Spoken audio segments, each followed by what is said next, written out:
नमस्कार मित्रों, जय श्री कृष्णा, राधे राधे। स्वागत है आपका हमारे इस हर इंसान अकेला है 923 यूट्यूब चैनल पर। आज हम लेकर आए हैं आपके लिए राम मंदिर का पहला निर्माण कौन राजा कराया था।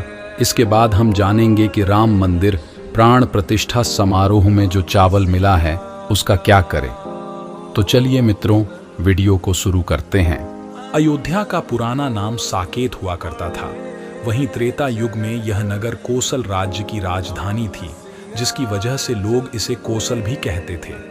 अयोध्या में राम मंदिर का निर्माण उज्जैनी के राजा विक्रमादित्य द्वारा कराया गया था। 22 जनवरी 2024 को लंबे इंतजार के बाद अयोध्या में राम लल्ला की प्राण प्रतिष्ठा की जाएगी। राम मंदिर का सरयू नदी के किनारे बसी इस अयोध्या नगरी के कण कण में प्रभु श्री राम बसे हुए हैं। यही वजह है कि ये जगह हमेशा से श्री राम भक्तों के आस्था का केंद्र रही है। आज के इस वीडियो में हम जानेंगे कि अयोध्या के पुराना नाम और इससे जुड़ा इतिहास। भगवान श्री राम की जन्मस्थली अयोध्या की पहचान देश के प्राचीन शहरों में होती है, जिसे साकेत के नाम से भी जाना जाता है। अयोध्या प्राचीन कोसल राज्य का हिस्सा थी, जिसकी राजधानी साकेत अयोध्या थी। प्राचीन भारतीय ग्रंथों में भी अयोध्या का जिक्र मिलता है, जिनके अनुसार अयोध्या की स्थापना 2200 सन के पूर्व के आसपास हुई। वहीं कई प्राचीन ग्रंथों गोस्वामी तुलसीदास के रामचरितमानस में भगवान राम की जन्मस्थली के रूप में अयोध्या का उल्लेख किया गया है। अयोध्या का पुराना नाम साकेत हुआ करता था। त्रेता युग में यह नगर कोसल राज्य की राजधानी हुआ करता था, जिसकी वजह से कई लोग इसे कोसल भी कहते थे। इसके अलावा अयोध्या को अयोध्या के नाम से भी जाना जाता है। सतयुग में अयोध्या को वैवस्वत मनु ने बसाया था। इल, इक्ष्वाकु, कुशनाम, अरिष्ट, धृष्ट, नरिष्यंत, करुष, महाबली, शर्याति और पृषद वैवस्वत मनु के 10 पुत्र थे, जिसमें इक्ष्वाकु कुल का सबसे ज्यादा विस्तार हुआ। इक्ष्वाकु कुल में आगे चलकर प्रभु श्री राम का जन्म हुआ।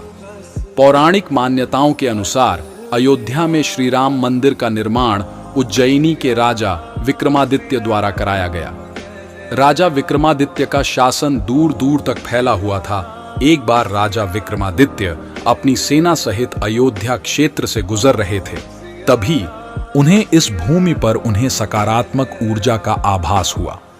जब राजा विक्रमादित्य प्रयागराज आए तो यहाँ प्रयागराज तीर्थ स्वयं एक ब्राह्मण के रूप में उनसे मिले और कहा कि आप जिस स्थान से होकर आ रहे हैं वह भगवान श्री राम की जन्मस्थली अयोध्या है। आप ही इसका पुनः उद्धार कर सकते हैं। इसके बाद ब्राह्मण रूपधारी प्रयागराज ने राजा विक्रमादित्य को अयोध्या में भगवान श्री राम का जन्म स्थान, उनका महल और अन्य स्थानों के बारे में बताया। जब राजा विक्रमादित्य वहां पहुंचे तो प्रयागराज तीर्थ की बताई बातों को वह भूल गए। तभी वहां एक अन्य सन्यासी आए तो उन्हें कहा कि राजन, आप एक सफेद गाय को यहाँ बुलवाएं और जिस स्थान पर गाय के थान से स्वतः ही दूध गिरने लगे उसे ही भगवान श्री राम का जन्म स्थल समझिए। राजा विक्रमादित्य ने ऐसा ही किया और जहाँ गाय के थनों से दूध गिरने लगा उस स्थान पर भगवान श्री राम का विशाल मंदिर बनवाया। कहते हैं कि श्री राम के उस मंदिर का स्वर्ण शिखर 80 किलोमीटर दूर से भी दिखता था। आज वर्तमान में जो अयोध्या का मूल क्षेत्र है, इसे पुनः बसाने में उज्जैन के राजा विक्रमादित्य जी का ही योगदान है। 14वीं शताब्दी में जब भारत में मुगलों का शासन हुआ तो राम मंदिर को नष्ट कर दिया गया। 1528 में बाबर के सेनापति मीर बांकी ने राम मंदिर को ध्वस्त किया, जिसके बाद यहां बाबरी मस्जिद का निर्माण हुआ। अयोध्या की भूमि पर राम मंदिर और बाबरी मस्जिद को लेकर सालों विवाद चला, जिसके बाद 9 नवंबर 2019 को सुप्रीम कोर्ट के 5 जजों की बेंच ने राम मंदिर के पक्ष में फैसला सुनाया। फैसले के 5 साल के बाद राम लल्ला का भव्य मंदिर बनकर तैयार है, जिस पर 22 जनवरी 2024 को राम लल्ला की प्राण प्रतिष्ठा की जाएगी। राम लल्ला की प्राण प्रतिष्ठा 22 जनवरी को होगी। इस दिन को खास बनाने के लिए घर घर राम भक्तों की टोली निमंत्रण पत्र के साथ पीले चावल बांट रही है। जाने राम मंदिर से आए इन चावलों का क्या करें। नंबर 1, धन प्राप्ति के लिए। हिंदू धर्म में अक्षत के बिना कोई भी पूजा पाठ अनुष्ठा संपन्न नहीं होता। चावल देवताओं का अन्न है। राम मंदिर से आए पीले चावल को आप लाल कपड़े में बांधकर तिजोरी में रख सकते हैं। चावल शुक्र का प्रतिनिधित्व करते हैं, जो धन के कारक है।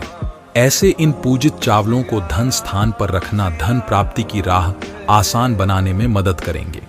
श्री राम घर में पधारेंगे मांगलिक कार्य में इस्तेमाल। रामलला के प्राण प्रतिष्ठा के लिए न्योता के रूप में मिले चावलों को बहुत शुभ माना जा रहा है। नंबर 2, किसी भी शुभ कार्य से पहले इन चावलों को मस्तक पर लगाकर तिलक करें। इससे कार्य में बाधा नहीं आएगी। नंबर 3, खीर का भोग। प्रसाद के रूप में इन चावल की खीर बनाएं। इसमें केसर डालकर भगवान को भोग लगाएं और परिवार सहित इस प्रसाद को ग्रहण करें। मान्यता है इससे परिवार में मिठास बढ़ती है। नंबर 4, नई दुल्हन अपनी पहली रसोई में इन चावलों का प्रयोग कर सकती है। मान्यता है इससे मां अन्नपूर्णा घर में वास करती है और रिश्ते मजबूत होते हैं। नंबर 5, बेटी के शादी में दान करें। घर में अगर बेटी की शादी है तो उसे ये चावल भेंट स्वरूप में दे सकते हैं। इससे घर में बरकत आती है, ससुराल और मायका दोनों समृद्धि से परिपूर्ण रहता है। तो मित्रों, वीडियो अगर आपको अच्छी लगी हो तो मित्रों चैनल को सब्सक्राइब जरूर करें और शेयर लाइक करें और कमेंट बॉक्स में सच्ची श्रद्धा से जरूर लिखें। जय श्री राम। वीडियो को अंत तक देखने के लिए धन्यवाद।